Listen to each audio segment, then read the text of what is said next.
All right, welcome to the Let It Fly show. I am Michael Severe, of course, normally joined by Josh Jones, my partner from Creighton University and, of course, Omaha Central, but he is off today. Got a couple sick kids, but we are going to plow through. We have a really good guest, Jordy Bahl's brother, Bryson Bahl, who is a pretty good basketball player locally playing for Papio South, and he's going to be going to South Dakota State, so we're going to chat with him. Of course, we are live to tape here inside of the Let It Fly Sports Bar in the Capital District. There is so much going on this weekend with local teams.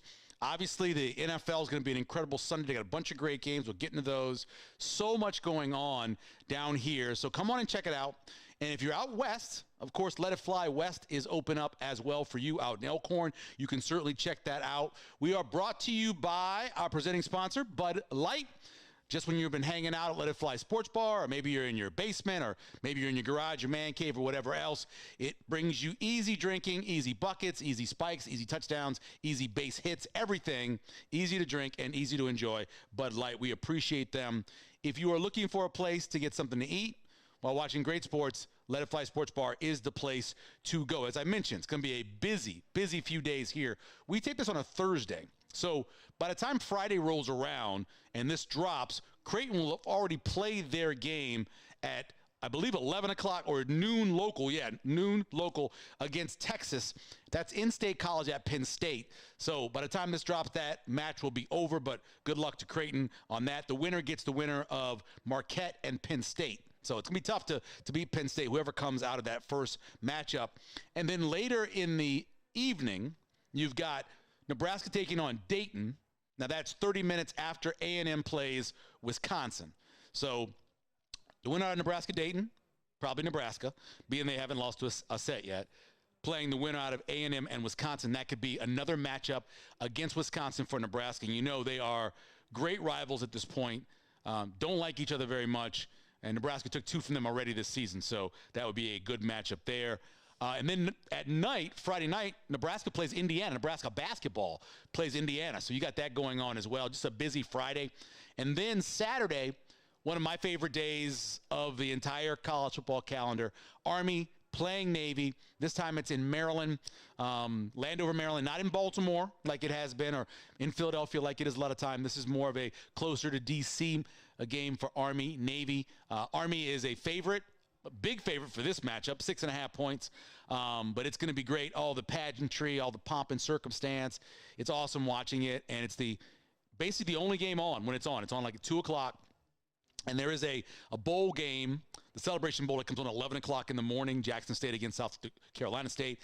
And then later at night, there's another bowl game. But it's just this game on this Saturday, Army, Navy, and as I always say, go Army, beat Navy. I mentioned the Celebration Bowl is that morning, 11 a.m. Come up here early, grab yourself something to eat, watch the Celebration Bowl, then watch Army, Navy, cheer on whichever one of Army or Navy that you want to cheer on, because it is going to be a blast. Also, Saturday night is a Salute to Veterans Bowl, which is a new bowl out there. It's in Birmingham. It's South Alabama versus Western Michigan. And I mentioned Sunday. Sunday's always a blast. If you even come out to Let It Fly for Sunday, you really should do it, because it starts early in the morning. Get yourself something to eat.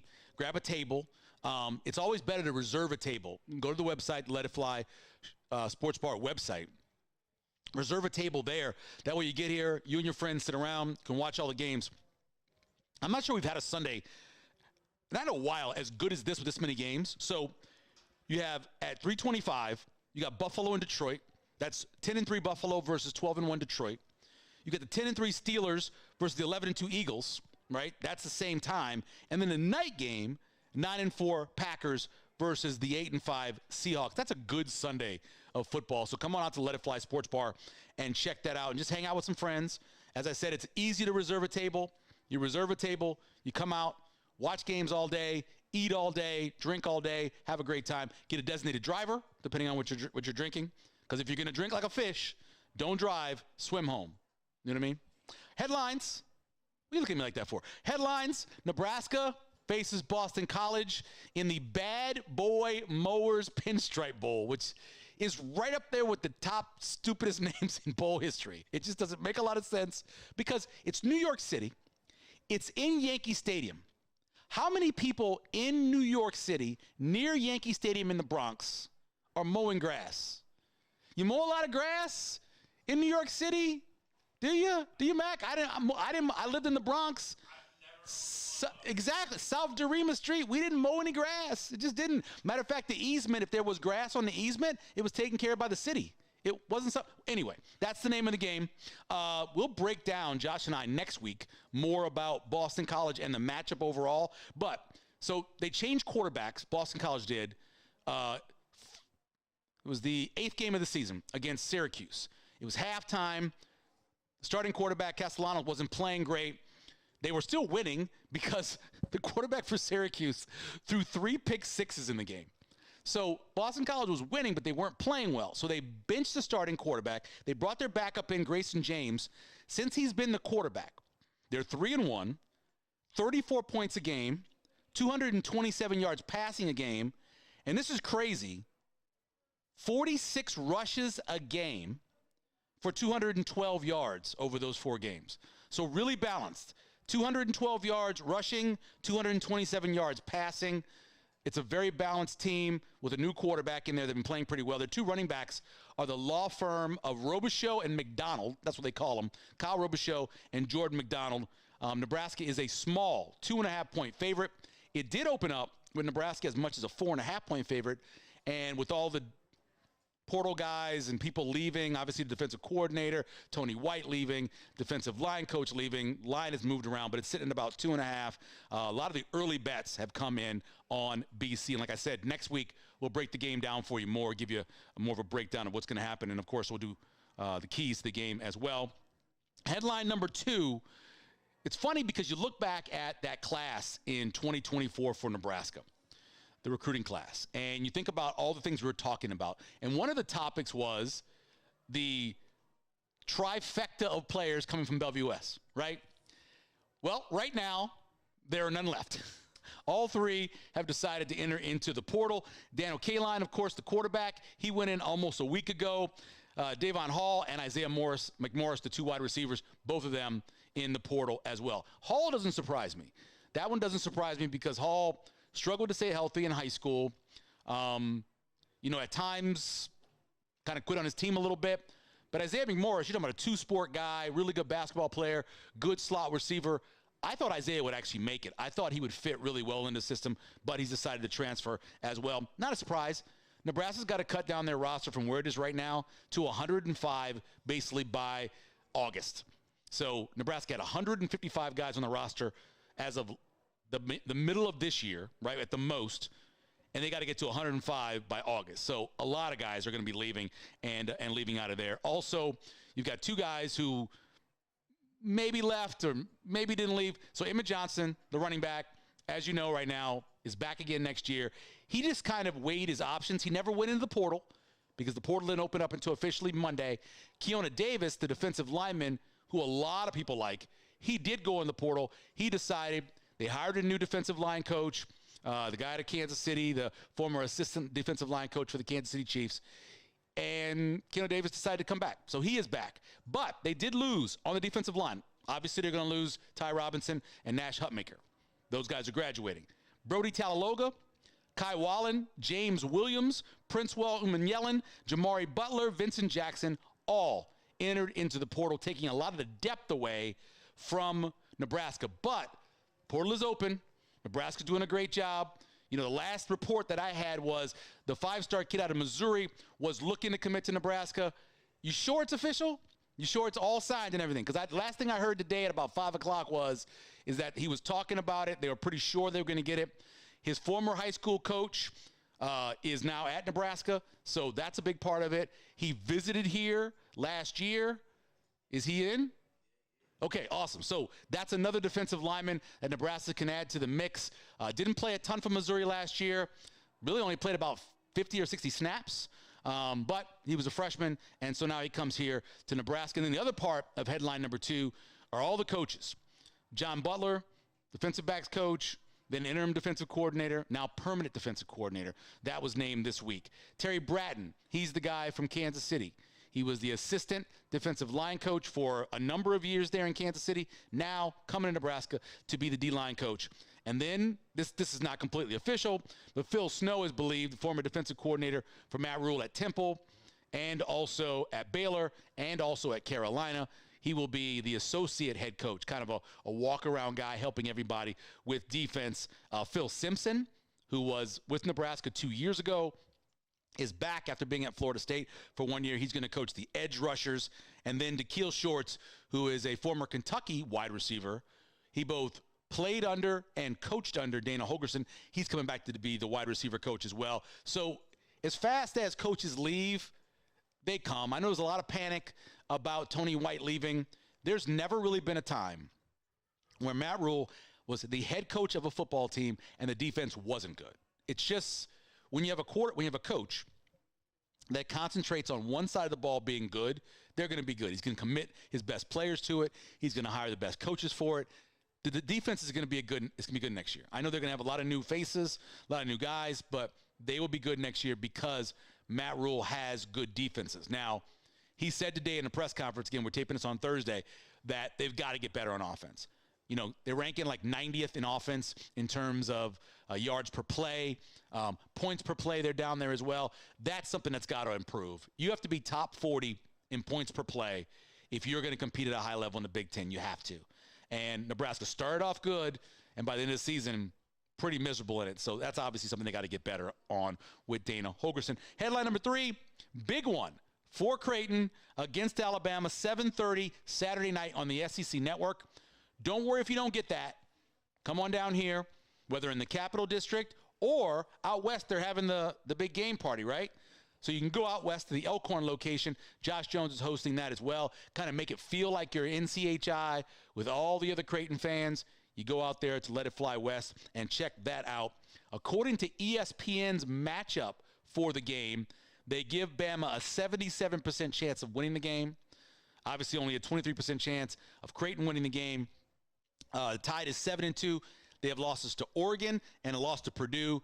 They beat UNC by 15 on Wednesday. Of course, Creighton coming off of their first game without Pop Isaacs, beating up on UNLV, getting revenge from last year. So that's going to be a fun Saturday night here at Let It Fly in the Capital District and also out west as Creighton takes on Alabama. Are you picking Creighton or Alabama? Don't look at me like that. We'll take a break. When we come back, we will talk to Papio South and South Dakota State commit small forward Bryson Bahl will join us to talk more about his decision to go to South Dakota State and his season so far playing for Papio South when we come back here on the Let It Fly show. On a Sunday. Gotta go. I forgot the sausage. You guys ready to eat? There you go. All right, welcome back to the Let It Fly show. We are joined by Papio South and future South Dakota State basketball player Bryson Bahl joining us here on Let It Fly show. How you doing? I'm doing good. How about you? Pretty good. How's the season been so far? It's gone decent. We're 2-1 right now. Yeah. We just lost this last Tuesday, but we had picked up 2 good wins earlier in the year. We beat number 1 team in Class B, Norse, and then an out-of-state team from Hull, Iowa, Western Christian. So 2 good wins for us. Was that kind of an all-star team or just a regular high school team? It's like a small private boys school. Oh, okay. Yeah. Gotcha. You mentioned losing the game, 32 points in 32 minutes, which I believe is pretty efficient. Yeah. And you had like 12 rebounds. I know you don't ever want to lose, but would you consider that one of your best games that you ever had? I mean, yeah, I played pretty well. You know, I feel like later in the game, I started getting a little tired. I feel like I could have done a little better then. But, I mean, that's kind of how it goes. So I just got to build up my stamina to be able to play consistently through all 32. What would you say was the biggest difference in that game between you guys losing and winning? I mean, our physicality was definitely something that we weren't as good as we should have been. And, I mean, also doesn't help. We lost our point guard last week. He sprained his ankle. He'll be back next week or the week after. But, I mean, losing that, he had 19 assists in 2 games. So, I mean, trying to make up for all that and that leadership and everything, too, which we did that last year. It didn't go great, and, I mean, it's just hard to come back from. Bryson Bahl joining us here on Let It Fly show. So walk us through your recruitment. When did you first get reached out to by schools, and how did you end up deciding on South Dakota State? Yeah, I first started hearing from schools. I mean, I heard first from NAIA and D2, but then once that period started where I could hear calls from school, I got probably 7 or 8 calls that day. I ended around like 20 different schools. Wow. But yeah, I mean, I came down to UNO, South Dakota State, and then Bryant. Those are my 3 offers, but mainly UNO and South Dakota State. And no, I chose South Dakota State just because they're a winning program. They're always in March Madness, and that's like my dream is to make it to March Madness. Yeah. And I mean, their facilities, they just got a new training room, new arena, new locker room, everything. So that really attracted me. And then the coaches are just amazing down there. Yeah. They really showed that they could like build me up and make me better. Well, obviously, going to Omaha, you'd have been closer to home. Yeah. Were the parents trying to push you towards staying here? I mean, they obviously didn't want me to go too crazy far, but Sure, I mean, South Dakota State's an easy drive, so. Yeah, no doubt about that. So what is it like being the little brother of Jordy Bahl? Legendary softball player of the year, 2-time national champ. I mean, there's a little pressure behind it, but I mean, I wouldn't say that much. I mean, obviously, my sister, she's one of the best, if not the best, to ever play softball, in my opinion, obviously. Yeah. But I mean, I don't feel much pressure with it. It's obviously super cool. I mean, but I want to say, yeah. I mean, she's got a street named after her in Papillion. I mean, that's pretty big. Yeah. I'm assuming, based off of how competitive Jordy is, and I'm sure you are, as siblings, you guys get competitive over everything? Oh, yeah, always. I mean, wiffle ball in the backyard, basketball, board games. I mean, everything. Every little thing you could, we did. What's the board game that gets you guys most fired up? Especially like COVID, I would say Monopoly. I don't know if we've ever finished a game of Monopoly. I don't know if it's pretty hard to finish that. I mean, once you land on that spot, somebody gets mad, and yeah. You owe me $800. You're like, it's over. I got no more of that. So in terms of some of the other sports that you guys play, what would you say was the one you guys played together as a family the most? Oh, definitely wiffle ball for sure. Yeah, because I mean, we all played that. We all played baseball or softball growing up. And, we had to use our bats so we couldn't ruin our swings. Our dad was all-time pitcher. Oh, really? Yeah. He made us do that because otherwise. So you couldn't use a wiffle bat? Usually not. If it was like in the summer, which is when you usually play. Sure. No, he made us use our actual bats so we didn't ruin our swings. Wow, but you could ruin a wiffle ball though with a regular bat. Oh yeah, smush a ball. Oh yeah, that's hilarious. Bryson Bahl joining us here on Let It Fly show. So, if I'm not mistaken, Jordy went to the Monarchs, right? Yeah. And you ended up with the Titans. Mm-hmm. How did that work out? So actually, my first 2 siblings went to Monarchs. My oldest brother, he played basketball and baseball there. Mm-hmm. But my grandpa was a tennis coach there for like 40 years. Oh, okay. So we had like an in there. Sure. So they went there, and then my middle brother, he decided to go Titans because that's where like all of his friends went. Mm-hmm. And so I kind of just followed him there too. Mm-hmm. So talk to me about other sports you played when you were little, all the way up till now. Because I know that a lot of times they want to have guys who are multi-sport athletes at the next level. So what was it? What you played? I played baseball since I was a little kid, all the way till I got to high school. Mm-hmm. My arm just kind of gave out. But no, I love baseball. I mean, it was really fun. I played with like some really good kids that are going all over, like Danny Wallace going to Oklahoma State, Joey Senstock, Troy, and Jeter. I think they're all going to Nebraska. Mm-hmm. And then I played with some like football kids like Caden Vermoss. He's going to Nebraska. Oh, yeah. So, I mean, I played on a really good team. And then also starting in middle school, I played football. Mm-hmm. I just played for the middle school, and then I played 2 years of high school. And I love football too, but I had to give it up to focus on basketball. Sure. Wide receiver? Yeah. My freshman year, I was a middle linebacker and tight end. Oh, really? Yeah. You're built like a wide receiver. Long arms. Yeah, I was no tight end or middle linebacker. You were no tight end or middle linebacker. That's awesome.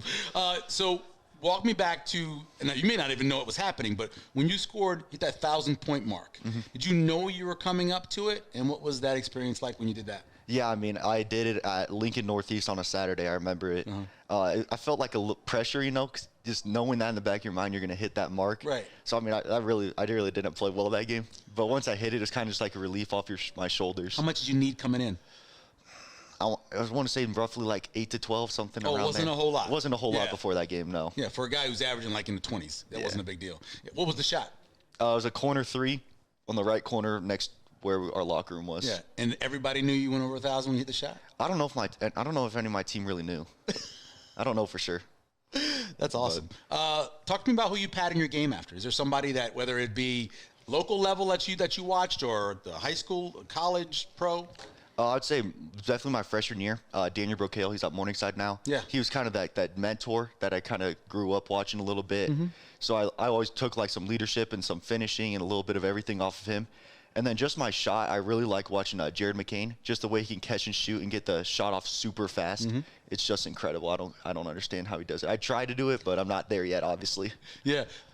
Is anybody in the? Do you have an NBA team first of all? Not really. Not really. No. Most kids don't. Is there a favorite player? I would probably say like Jared McCain. Yeah. I love watching Giannis too. Okay. He's just incredible. And then Jason Tatum. That makes sense. Yeah, I'm a Duke. I was a Duke fan growing up. Still am. What is wrong with you kids? I mean, come on. No, a lot of them Duke fans. Obviously, they're very successful. Yeah. That's the way it works. Let's talk a little bit about your athleticism on the court. If you were gonna say you were a commentator, right? You're a color commentator, and you're watching Bryson Bahl play. How would you describe your game? I would say like the energy and just my drive. I mean, I pride myself in rebounding. I think rebounding's a choice. And that people say the ball doesn't go to them, that's because they're not trying to get the ball. And that's what I've really realized last year, and that's why it's so many more rebounds. And then also, just like the hustle plays, like diving on the floor, if that ball's there, I'm going to dive on it. Like, I don't care how tired I am, I know that I can get that ball. Yeah. Based off of talking with your sister, the couple times I interviewed her, religion's a big part of her game and her life. Same thing for you? Yeah, a little bit, I would say. My mom's been a big deal with that. I mean, no matter how tired, beat up I am from that Saturday game, no matter what, I'm going to church that next morning. She doesn't care if I get 3 hours of sleep. I'm going to church that next Sunday. I understand that completely. Let's get into some of what are your hobbies? I mean, obviously you got to go to school and you got to do your schoolwork. You're playing basketball. You were playing football. What are some of the hobbies? Well, I'm just starting to get into golf a little bit. Oh, really? So yeah, I really enjoy golfing. I'm obviously not good yet, but it's just kind of peaceful. Yeah. I love fishing. Fishing's one big thing I've always done growing up. Your dad's a big fisherman, right? He likes to fish, yeah. My dad has a friend out in Syracuse, Nebraska. He has like a bunch of private ponds. Oh, nice. I love it out there. And then also, I mean, almost every kid does, some video games just to relax a bit too. Yeah. That's my big things. Your dad, longtime firefighter. Yeah. Little kids, when I grew up, I want to be a firefighter. What was it like having a dad who was a firefighter? I mean, it was weird, just because your dad's here one day, the next day he's gone the whole day. The whole day, yeah. So then you're just, it's just my mom and then us 4 kids. So, yeah. I mean, I got to give credit to my mom for that, getting us everywhere we needed to with sports, putting up with us. Yeah.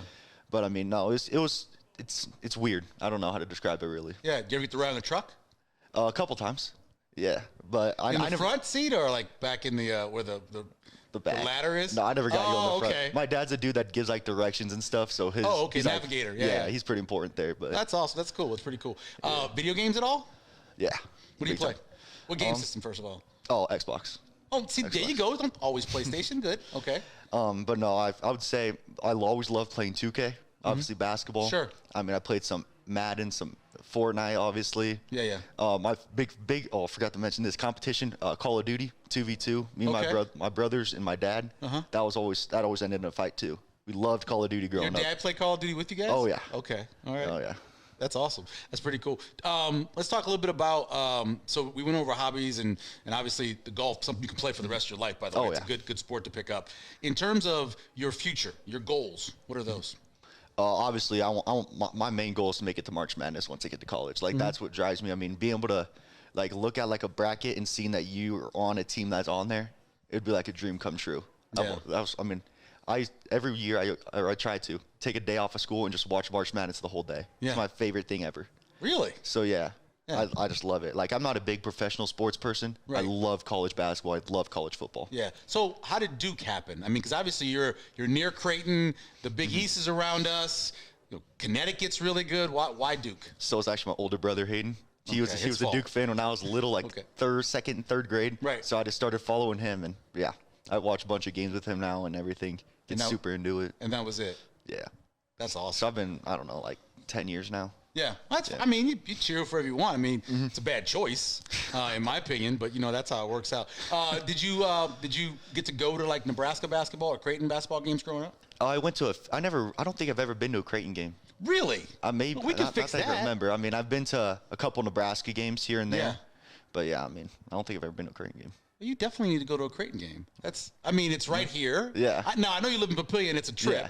Yeah. It's a good 25-minute drive, but still, to come out here and go to a game. Lincoln's farther too. So. That is very true. It's not that much close. Let me, last thing, just kind of talk to me about when you look towards your future. Obviously, you want to win a tournament game, as you mentioned. Do you think of yourself as having a chance to play at the next level? Is that something that's in your mind? Is there a major where you say, I want to be this when I grow up? Definitely. I mean, I don't want to say big in the next level. I mean, it's kind of thing I'm going to have to see as it goes on. Yeah. But major, I'm probably going to end up doing something with engineering. Okay. Math's like my strong suit, numbers, all that stuff. But I don't know what type of engineering yet. Yeah. Tell me about your AAU team. Who do you play for? I played for ETG Midwest in the Adidas circuit. All right. And who are some of the guys you play with? Brock Shaw, he's going to UNO. We have Ben Johnson, he's going to Fort Hays. CJ Mitchell. I played with Braden Frager 1 year. That was last year. Physical guy. Oh, yeah. Yeah. Oh, yeah. You feel like a football player. Never wanted to guard him. He will take you and just go right through you. Yeah. I never liked guarding him. Who else? Did Alvin coach you guys since CJ was on the team? No. Okay, he did. We had Ryan Reeder. Okay. And then Coach Tarpey's at Westview right now. Yeah. But we also had Jacob Weber played with us for a few tournaments. He was on our 16s most of the year, but then we brought him up. That dude's a shooter. Really? I mean, it was unbelievable. Where? How far did you guys go? Did you? We lost the first round. I mean, it's crazy. Like 16s we made to the semis. Yeah. Then you get to 17s and it's totally different. I mean, every game you're going against at least a 4-star, and it's a totally different game, 16s to 17s. Wow. So I mean, that's awesome. it's insane. Are you now? You grew up here, so you understand the cold. But do you understand the cold in South Dakota? That's what everybody says, and I think I do, but I don't. Not ready. I doubt it. No, I hate the cold. Really? I hate the cold. I mean, I love they have schools that are south of here that you could have chosen to go to too. I mean, I love the winter for basketball, but the weather, no.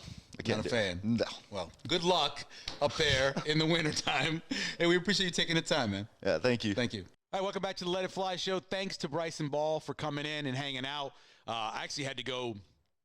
My kid's band, winter formal band thing was happening tonight, and so he plays in concert band over at Central, so I was over there, and by the time I got over here, they had to wait a while, but I appreciate his family hanging out. I interviewed his sister, actually. It was the first interview she did when she announced she was committing to Nebraska after leaving Oklahoma. It was kind of a big deal when she did that. And, of course, now she's at Nebraska coming off of that ACL surgery she had last year.